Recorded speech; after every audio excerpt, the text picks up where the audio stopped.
चौधरी ओम प्रकाश चौटाला को केवल एक नेता के रूप में नहीं देखते लोग। उन्हें तो एक तरह से लोग ये मान करके चलते हैं कि आज ऐसे नेता की सख्त जरूरत है। हमारे साथ तो उनका बहुत कम समय बिताया उन्होंने, तो पब्लिक में रहे, जनता के बीच में रहे। जितना लोग उनको जानते हैं नजदीक से, उतना तो हम नहीं जान सकते कि किसी के साथ दगा और धोखा करने के बजाय अपनी लाइन खींचने का काम करो और अपनी लाइन को इतना बड़ा कर दो कि जो आपको पीछे खींचना चाहते हैं वो बहुत पीछे रह जाए आपसे। तो क्या भतीजे दुष्यंत अगर चाचा अभय के पास आते हैं तो आप चाचा मानेंगे? पार्टी में आते हैं तो, और वो दोबारा आकर के इंडियन नेशनल लोकदल पार्टी को ज्वाइन करते हैं तो मेरी ख्याल हमारी पार्टी के लोग जरूर जो गलतियां की उसको माफ करेंगे। राम राम, इंडिया न्यूज हरियाणा देख रहे हैं आप। मेरा नाम है आरती अग्रावत। इंडिया न्यूज हरियाणा पर मंच लगातार जारी है। सुबह से दिग्गजों का तांता यहाँ पर लगा हुआ है और इस वक्त हमारे पॉडकास्ट में मौजूद हैं INLD चीफ अभय चौटाला साहब। सर, स्वागत है आपका। धन्यवाद। राम राम। सर, सबसे पहले तो जो अभी हाल ही में आपके परिवार के साथ क्षति हुई, देश और प्रदेश के साथ भी, उसके लिए मेरी पर्सनल संवेदनाएं भी, तो उनकी पृष्ठभूमि को किस तरह आप और कार्यकर्ता आगे ले जाएंगे? सर, चौटाला साहब ने अपने जीवन काल में हमेशा संघर्ष किया। उन्होंने राजनीतिक तौर पे भी और सामाजिक तौर पे ऐसे ऐसे समय देखे थे कि हर व्यक्ति लड़खड़ा सकता था, लेकिन उन्होंने कभी पीछे मुड़ करके नहीं देखा। वो हमेशा आगे की सोच रखते थे कि हमने भविष्य में क्या करना है, और हमेशा उन्होंने अपने साथियों को जो कभी कहीं छोटा मोटा डिमोरलाइज हुआ उसको बड़ा हौसला दिया और बड़े हौसले के साथ उसको हाथ पकड़ करके आगे लेकर के बढ़ने का काम किया। आज भी इंडियन नेशनल लोकदल पार्टी का कार्यकर्ता है। आज वो हमारे बीच में नहीं है, चले गए। परमात्मा को जो मंजूर था वो हुआ, लेकिन आज भी हर कार्यकर्ता जो है, जब भी मुझे मिलता है पर्टिकुलर, तो ये बात खुल करके करता है कि हमने चौधरी ओम प्रकाश चौटाला के संघर्ष को और आगे बढ़ाना है और हम बहुत जल्दी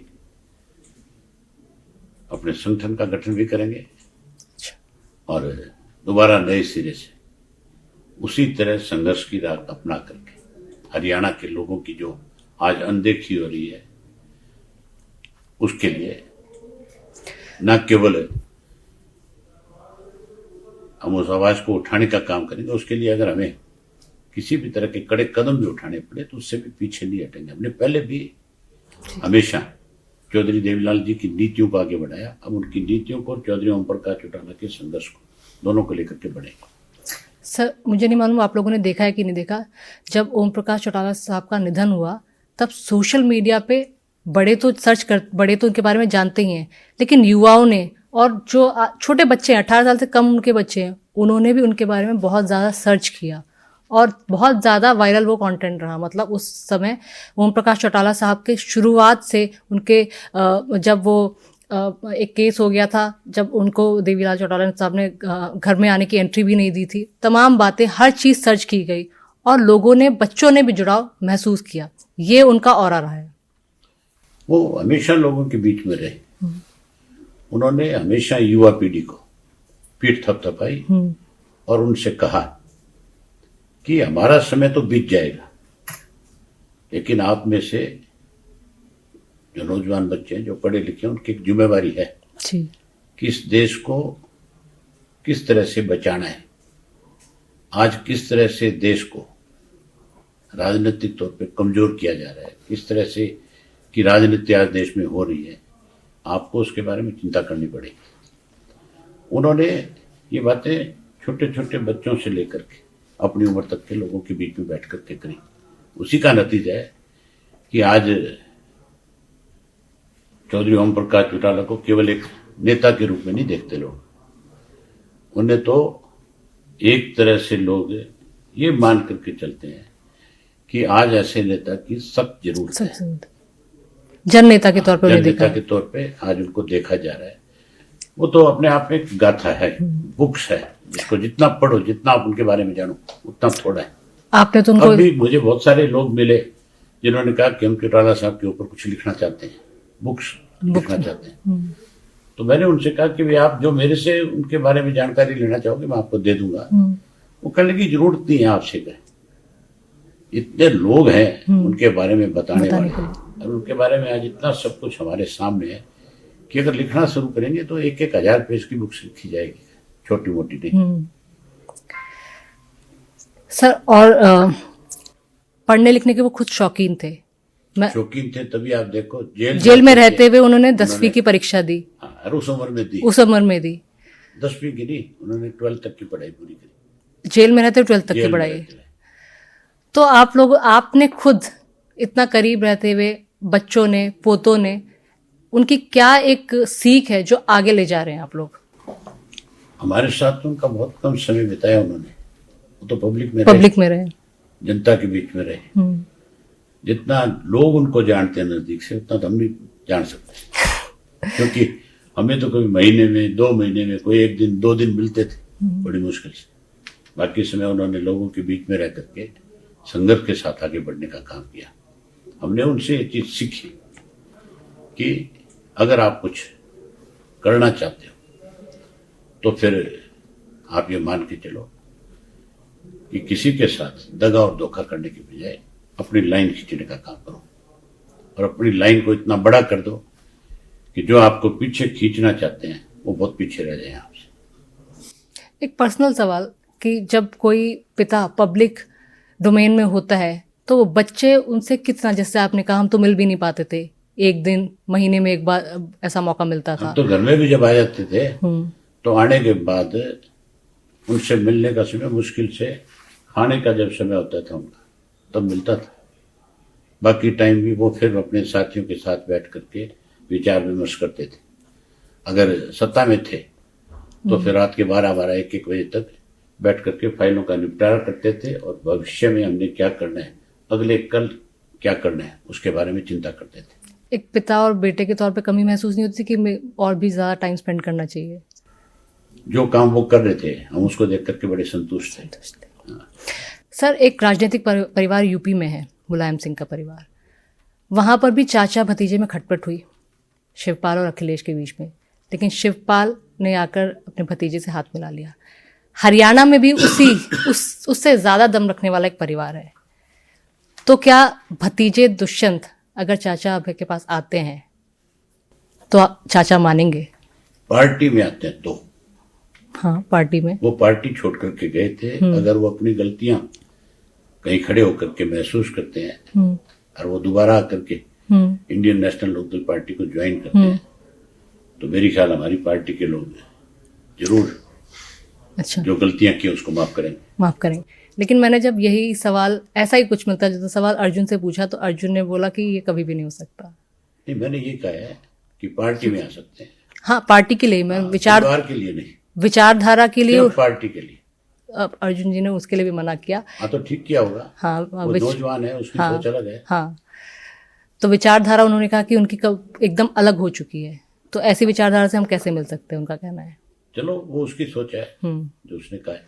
अच्छा सर, नायब सिंह सैनी सरकार ने 1,46,000 नौकरियों को देने की बात कही थी, लेकिन तो आप मुझे एक चीज बता दें, आपने नायब सिंह सैनी से पूछना चाहिए था कि हरियाणा का नौजवान जो है विदेश क्यों जाए। मैं उसी सवाल पे आ रही थी। और अभी पिछले हफ्ते 104 युवाओं को यहाँ डिपोर्ट किया गया, 34 हरियाणा के थे। 104 को छोड़ दो, भूल जाओ। मैंने जब परिवर्तन यात्रा करी थी तो मैं हरियाणा के करीब 2000 से ज्यादा गांव में गया था। पर्टिकुलर नायब सिंह सैनी जिस जिले से संबंध रखता है, अम्बाड़ा, करनाल, कुरुक्षेत्र, कैथल, ये जो जिले हैं, यहाँ गांव के गांव खाली हो गए। आपको बहुत सारे ऐसे गांव हैं जिस गांव के अंदर 20 साल से लेकर के 40-45 साल तक के जो युवा है वो आपको नजर नहीं आएंगे। घर में बुजुर्ग बैठे हैं, बाकी सारा परिवार चला गया। वो क्यों पलायन कर गया, इस बात का जवाब नायब सिंह सैनी दे, जो बताए कि वो नौकरी अगर आप दे रहे हो, रोजगार अगर आप दे रहे हो, आप अगर कुछ अच्छा कर रहे हो हरियाणा के लिए, तो फिर इस तरह से प्लान क्यों हुआ, जो उसका कौन जिम्मेवार है। बिल्कुल ये बात मैंने विधानसभा में उठाई। दो चीजों को लेकर के पर्टिकुलर मैंने नौजवान का इशू जो था, एक तो नशे को लेकर के कि नशे से नौजवान जो है वो बर्बाद हो रहा है, उस नशे की रोकथाम की जिम्मेवारी सरकार की है।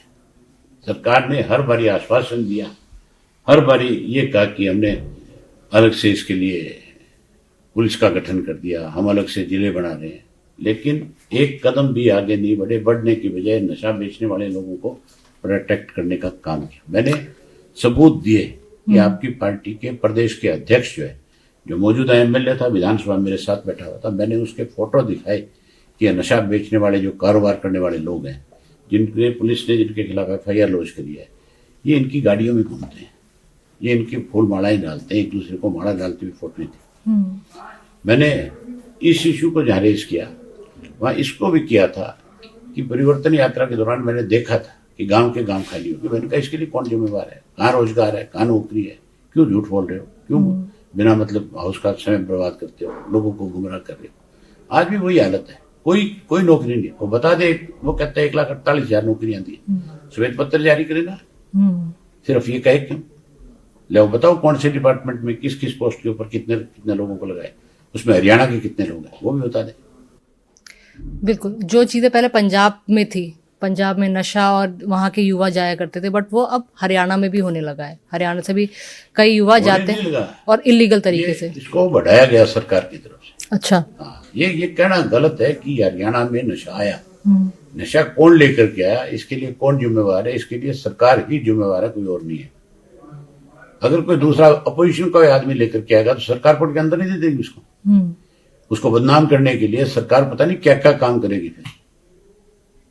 तो ये सरकार ही लेकर के, सरकार ही जिम्मेवार है इसके लिए पूर्ण रूप से। लेकिन भारतीय जनता पार्टी का तो लगातार दबदबा बढ़ता जा रहा है। अब दिल्ली चुनाव भी जीत चुकी है, चलो, और कांग्रेस ने 0 की हैट्रिक भी लगा ली है। ये मान के चलो, हर आदमी का कभी ना कभी समय आता है। ये तो बिल्कुल सच्चाई है। आज कांग्रेस जो है, जो कभी इस देश के अंदर सबसे बड़ी पार्टी थी, जिसने 100 साल राज किया, आज वो हाशिए पे है।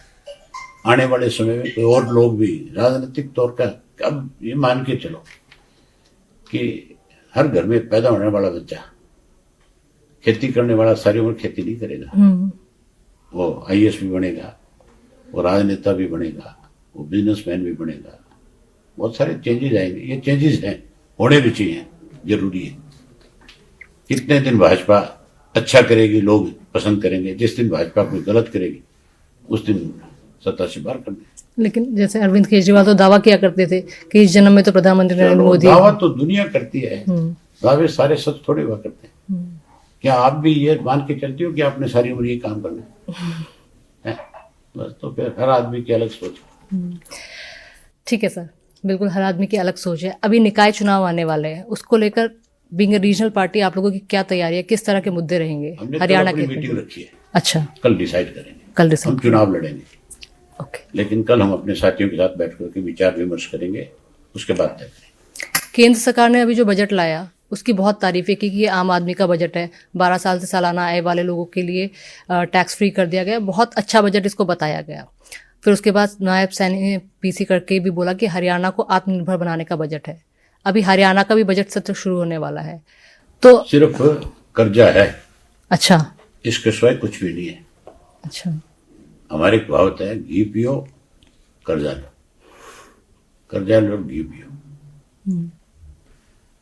हरियाणा के अंदर भी आप ये मान के चलो, ये कहते हैं कि हमने विकास किया है, हमने रोजगार दिया है, नौकरी दी है, तो कर्जा किस बात का है? 4 लाख करोड़ रुपए का कर्जा क्यों है? फिर तो कर्जा नहीं होना चाहिए ना। अगर तुम्हारी प्रोग्रेसिव स्टेट है, अगर तुम अच्छा काम कर रहे हो, तो फिर कर्जा बढ़ना चाहिए, कम होना चाहिए। ऐसा कौन सा काम किया जिसके लिए कर्जा लेना पड़ा आपको? उनसे ये पूछ लो, क्या चीज आपने बनाई कर्जा लेकर के? कुछ ऐसा दिखना चाहिए कि नहीं दिखना चाहिए? इन्होंने गीता जयंती बनाई, जो 40 रुपए की किताब थी 40,000 में बेची। अच्छा, हाँ, ये सबूत दिए मैंने विधानसभा के अंदर ठोक ठोक के कि तुमने तो इससे बड़ा और भ्रष्टाचार क्या करोगे? जो 40 रुपए में किताब तैयार हो जाती है, आपने उस किताब को 40,000 में बेचा है। खरीदा है। और सर सोशल मीडिया पर अर्जुन को बहुत लोग सर्च करते हैं, ये मैंने उनको भी बताया था। हमारे ऑफिस में कुछ लोग हैं जो अर्जुन के ही फ़ैन हैं। विधानसभा में अगर उनको सुनने की बात आती है तो वो सिर्फ अर्जुन को सुनना चाहते हैं। तो अर्जुन से, आईएनएलडी से लोगों की काफ़ी उम्मीदें हैं। हमने उसको जिम्मेवारी दे रखी है, वो यूथ के लिए काम करता है, स्टूडेंट्स के लिए काम करता है, यूनिवर्सिटीज में जाता है, मिलता है, उनके साथ डिबेट करता है, बैठता है, बात करता है, चर्चा करता है। उसको शुरू दिन से, आज से नहीं, जब वो स्कूल में था तब से यूएनए को डिबेट में गया है। अच्छा। यूएनए को डिबेट में जाना बहुत बड़ी बात बहुत है बड़ी एक बात बच्चे है। के लिए। आज भी उसको बहुत सारे ऑफर आते हैं डिबेट्स के, क्या पाओ। मैं तो उसको हमेशा कहता हूँ, जाओ, जो काम करना है उसमें पीछे नहीं देखना, अपने उसके लिए समय निकालो और जाकर के उस काम को आगे करो, आगे बढ़ो। वो एक गाड़ी का जिक्र कर रहे थे कि 15 साल की उम्र में उनको एक गाड़ी पसंद आई थी, वो गाड़ी उनको मिल गई थी, फिर वो खेतों में चलाते थे। तो फिर उन्होंने बोला कि मैंने पहले कोई रूल वैसे तो नहीं तोड़ा, लेकिन हाँ 18 साल से पहले मैं खेत खलिहानों में चला लिया करता था, यहाँ वहाँ वो रूल ज़रूर ब्रेक किया है। शौकीन, राजनीति से अलग और हिस्ट्री के स्टूडेंट रहे, उन्होंने कहा उससे अलग उनका ये शौक था कि कार ड्राइव का। चलो पूरा हो गया उसका। हाँ पूरा हो गया। अभी आगे अभय चौटाला एज इंडिविजुअल आपके क्या टारगेट है, किस तरह आईएनएलडी को भी आगे बढ़ाना चाहते हो और खुद भी? पार्टी के संगठन को मजबूत करना है और चौधरी देवीलाल जी की नीतियों को, चौधरी ओम प्रकाश चौटाला के संघर्ष को आगे लेकर के जाना है। तो सीएम जरूर बनेंगे आप? मेरी सोच यही है। आपकी सोच यही है? मेरी सोच ये नहीं है कि मैं किसी के नीचे बैठ करके काम करूं। चलिए, अभय चौटाला साहब ने बड़ी बेबाकी से हमारे सभी सवालों के जवाब दिए और उनकी एक ये कहना हमेशा से जो कहते आए हैं कि अगर बनूंगा तो सीएम बनूंगा, और उस पर वो अभी भी अड़िग है। सर बहुत बहुत शुक्रिया हमारे साथ जुड़ने के लिए। राम।